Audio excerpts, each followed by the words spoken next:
Кече жакында YouTube'дагы Пикир Орда каналыма bir video жарыяладым эле. Түркиядагы жер титирөөгө Алланын, Кудайдын, шариаттын, пайгамбардын тиешеси жок. Бул табигый жер кырсыгы, бул физикалык гана кубулуш деп айткан. Сөзүмдүн ар биринин аркасындамын. Контекст мындай болгон. Ушул жерди Кудай кыймылдатты, адамдар ошол жердегилер бузулуп кеттиле, ошолорду жазалап коюш үчүн башкаларга ибрат кылып, өрнөк кылып, көрсөтүп, көзүнү коркутуп коюш үчүн мындайча айтканда, Алла Таала жерди кыймылдатыш үчүн адам өлтүрдү деген болгондо дагы бул пикирин диндин атынан айткандарга каршы чыгаргам видеомду. Өзүмдүн пикиримдин, видеомдогу пикирлеримдин бардыгынын аркасындамын. Контекст ушул болчу. Бирок бул видеонун түбүндө адамдарды Кудай өлтүрдү, Кудай өлтүрбөдү деген нерсе калып кетип эле. Не, ошондо Алла Таала кылбады деп атасыңбы? Алла кылбаса ким кылды анан? Алланын бардык нерсе кудурети жетет, сен аны кичирейтпе, тарайтпа. Алла Таала 7 кат жердин түбүндөгү кумурсканын бутунун изин угат, дабышын угат деген комментарийлер. Мындайча айтканда, Кудайды коргой турган Кудайдын коргоочулар армиясы топтолуп кетиптир. Жаңылбасам, Газалинин Ихя Улумид-Динде кудум ушул нерсе айтылат, же эмеде дагы болушун, Муңкызда дагы болушу мүмкүн. Кээ бир караңгы адамдар болот, жахил адам деп колдонот ал жерде. Кудай жөнүндө өзүнүн илими билими жок, бирок диний темада өздөрүнүн түшүнүгүнө каршы бир түшүнүк айтылган учурда аны сен Кудайга каршы акарат катары, Кудайга каршы кол салуу катары түшүнөт жана сага каршы мындай каршы сүйлөшү мүмкүн, сөгүшү мүмкүн, кол салышы мүмкүн. Бул адамдар ушул кылган кылыгы менен сооп таап атам деп ойлойт дейт. Урматтуулар, силерге сооп жок, себеби сиздер билбей эле эмоциялуу түрдө гана өзүңөрдүн пикириңерге туура келбей калган пикирге душмандык кылып атасыңар. Буну белгилеп айтып коелу. Мен теология жаатында өзүмдүн жетиштүү билимим бар. Мага мен Кудайдын кабары болбостон, Кудайдын маалыматы болбостон бир жалбырак ордунан кыймылдабайт экен, силерден ишенип койгула, эселеп жакшы билем, андан кыжалат болбогула. Кудайды менден коргобой эле койгула. Макулбу? Кудайды өзүңөрдөн коргогула. Өзүңөрдүн туура эмес түшүнүгүңөрдөн, караңгылыгыңардан. Мен айтайын дегеним, азыр деле ошол түшүнүгүн кайра эле аркасынан түшүп, мындай катуу коркутуп аткандар болуп атат да. Адамдар өзү бузулду эле, бирдемкени көрөйүн деп калды эле, ошого жер титиретип өлтүрүп койду, анан кийин башкаларга ибрат кылды деп. Жылуу диванда отуруп алып, бул жерден 1000 километр узактыкта ысык чайы тамак ордунда отуруп алыпчы, болуп бүткөн окуяларга анализ жасаш, аны мындай болдубочу деп кандайдыр бир өкүм бериш оп-оңой. Бирок мен силерге айтайынбы, именно ошол чоңдорун айткым келет да. Сиздердин ата-энеңиздер, Кудай анын бетин ары кылсын. Мен ал нерсени сиздерге ыраа көрбөйм. Бирок сиздердин ата-энеңиздер, балдарыңыздар, бала-чакаңыздар, туугандарыңыздар, бир туугандарыңыздар ошентип бир зилзаланын түбүндө, урандынын түбүндө, үйдүн түбүндө калсын эле. Бул эми Алланын бешенеге жазганы. Не үчүн өлтүрдү? Алар өзү күнөөкөр болуп, өз бирдемкени көрөйүн деп калды эле дейсиңерби? Дебейсиңер. Кайсы кылган күнөөм үчүн дейсиңер. Биринчи ошону ойлоносуңар. Же болсо эч бир күнөөсү жок эле анда Алла Таала өлтүрүп койду. Неге? Башкаларга өрнөк болсун деп, башкаларга ибрат болсун деп. Урматтуулар, башкаларга ибрат болсун деп сиздин жакындарыңызды өлтүргөн Кудайга сыйынгыңыз келеби сиздин? Ислам, Куран ушундай Кудайды таанытабы? Жок, андай эмес. Силер эң чоң Кудайга акаратты, Кудайга эң чоң жаланы жаап атасыңар ушул айтканыңар мененчи. Мен буларга толугу менен кошулбайм, жана муну четке кагам. Ислам ибрат менен, коркуу менен, башкаларга өлүмдү көргөзүү менен келген эмес. Исламдын келүү, жайылуу философиясында бул жок. Эгер бар болгондо, Азирети Мухаммед келип туруп Меккедеги баягы чегинен чыгып кеткен адам өлтүрүштөрдүн жарымын адамдардын көзүнчө күйгүзүп же мыкаачылык менен өлтүрсө, мына жетиштүү болот эле. Ошондо бул Алладан келиптир деп туруп коркуп бардыгы мусулман болуп калмак. А пайгамбар келди, эмне кылды? Ошондой күчтүү, ошондой залымдардын каршысында эң жумшактыгы менен, түшүнүгү менен, сүйлөгөн жылуу сөзү менен ой пикирди өзгөрткөнгө аракет кылды. Исламдын жайылуу философиясы, максаты мына ушул. Силер азыр айтып атасыңар, муну жерди Алла Таала титиретти, анан кийин башкаларга өрнөк болсун деп, башкалар коркуп калсын деп. Коркуп мусулман болгону менен түшүнүп мусулман болгонун айырмасын силер билесиңерби? Кандай болот?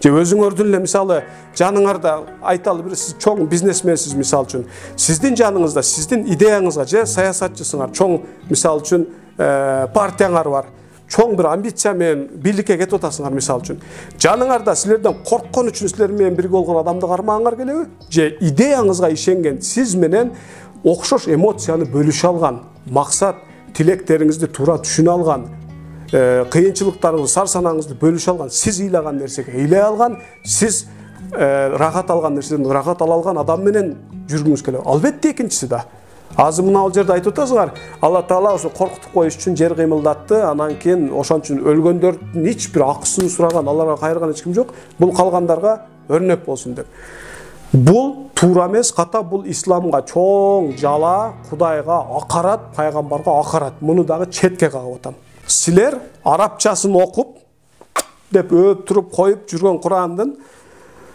Ниса сүрөсүнүн 79-аятында айтып атат эгер бир жакшылык келсе билгин аны Алладан келди сага деп эгер бир жамандык келсе билгин аны өзүңүн напсиңден келди депти Алла таала жамандыкты дагы мен жөнөтүп анан кийин адамдарды бир бөлүгүн өлтүрүп экинчи бөлүгүнө ибрат кылып ойнойм деп аткан жок ал жерде мисалы үчүн Курандын бул аятында силер эмне дейсиңер мисалы үчүн бул жерде жамандык келди аны өзүңөрдөн бил деп атат каерден билесиң жер титирөө табигый окуя нормалдуу окуя алма мындай кышында тоңуп анан жазда чыгып мөмө бергендей эле нерсе болгону сейсмологиялык туруктуулукту ал жердеги абалды толук изилдөө ошого карап бири-бирибизди алдабай рапортту башкача кылып жазып 9 балга чыдайт үйлөр деп туруп 5 балда кулап кала турган үйдө салбай текшергендер кылдат текшерип параны жеп алып сапатсыз үйдү деле сапаттуу деп көрсөтүп койбой цементтен уурдабай арматурадан уурдабай ишчилердин жумушчулардын айлыгын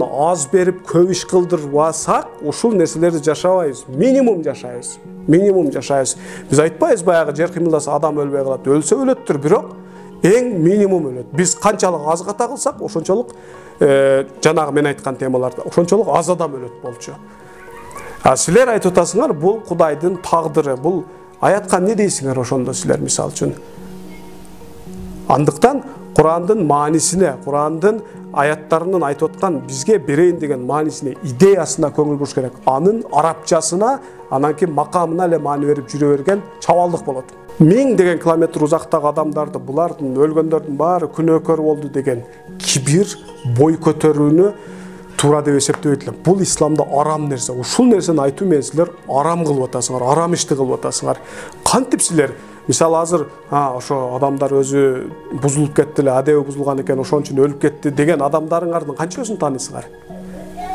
ошол эменин урандын түбүндө калып өлгөн канча кишини тааныйсыңар канча кишинин адепсиздигине силер күбө болдуңар ал жерде бир здание жыгылып экинчиси жыгылбай калган өрнөктөрүн көргөздүм эмне Кудай ошондо күнөөлүүлөрдү бул зданияга топтоду күнөөсүздөрдү бул жака жөн эле коркутуп эле коеюн дегендерди ушундайбы рапортуңар барбы адеп ахлакты өлчөй турган силердин бир мындай аппаратыңар барбы адебометр же болбосо адеп ахлагометриңер барбы мисалы үчүн рапортуңар барбы мисалы ушул боюнча жок кандай оңой силерге кандай оңой мен азыр Газантеп Кахраман-Мараш Малатия анан Адиаманда өтө катуу жерде Катайда ушуну ал күнөөлүү болгон үчүн өлдү деген оп-оңой чечим чыгарып коюп наракта жылдыз болуп жаткан эң чоң аалымдарыңарга деле айта турган болсомчу картада көргөзүп бере албайсыңар каерде экенин силерге канчалык оңой бир адамды өлгөн адамды өзүнүн рас болду күнөөкөр болчу өзү дегенчи канчалык бул мындай бой көтөрүшүлүү канчалык бирөөнү тааныбай туруп өкүм берүү кандай бир начар пасттык бул дал ошол себептүү мен айтам өзүңөрдүн жакыныңарга башыңарга келмейинче силердин акылыңар башыңарга келбейт бул айткан сөзүңөрдө дагы алар күнөөкөр болчу ошон үчүн өлдү деген сөзүңөрдө силер чын ыкластуу эмессиңер силердин жакыныңар өлбөсүн бирок өлүп кала турган болсо анда алар же либо алар күнөөкөр болчу либо Алла таала аны өлтүрүп пешенесине жазып туруп башкаларга өрнөк кылды деп башкаларга өрнөк кылыш үчүн неге мен жакынымы садака чапты эле дейсиңер бул сөзүңөрдө дагы чын ниеттүү ыкластуу эмессиңер бул караңгылыктын жайылышы өзүңөр дагы ишенбеген билип билбей илимге билимге адамдык абийирге батпаган сыйбаган нерселерди жеке аброюңарды сакташ үчүн тилекке каршы таптаза пакиза исламдын атынан айтып атасыңар. Бирок мындай адам Кыргызстанда дегеле дүйнө жүзүндө көп. Мен бардык Кыргызстандын ой пикирин өзгөртүрөм деп айтпайм, бирок бул жерде адамдын өзүнүн тандоосунда мен башыма эмне келсе келсин эч кимди айыптабайм, эч кимди жоопко тартпайм, эч кимден акымды талап кылбайм деген адамдар дини шарлатандарга алданып жүрө берем. Тагдыр десе тагдыр экен, башка десе башка экен. Көрсө мен өзүм кемчилигимен болуп аттыр. Мен өзүм ушундай начар адам болгон үчүн бардык болгон окуяны өзүнү паска урууга колдонупчу. Мисалы, ошентип мен өзүм кемчилигимден болуптур, өзүм катачылыгыман болуптур, ошондой экен деп жүргүзүп келгендер молдолорду угасыңар, азыркы молдолордун 90%. Ал эми жок. Мен bir личность катары калыптанышым керек. Мен дини шарлатандар баштоолу менен бирге эч кимге алданбашым керек. Мен өзүмдүн акымды издешим керек, талап кылышым керек. Өзүмдүн адамдык абийириме, адамдык ардагыма татыктуу жашашым керек. Кудайдан коркуп, анын молдолору шарият менен коркутса коркуу эмес. Мен Кудайды сүйүп, андагы маани маңызды Курандагы түшүнүп жетип, андан интеллектуалдык рахат алып жашашым керек деген адамдар менин видеолорумду угуп өзүңүздөр чечим чыгарасыздар. Андыктан тандоо сиздерде, кандай адам болгуңуздар келсе ошого карап тандоо жасайсыздар. Көрүшкөнчө.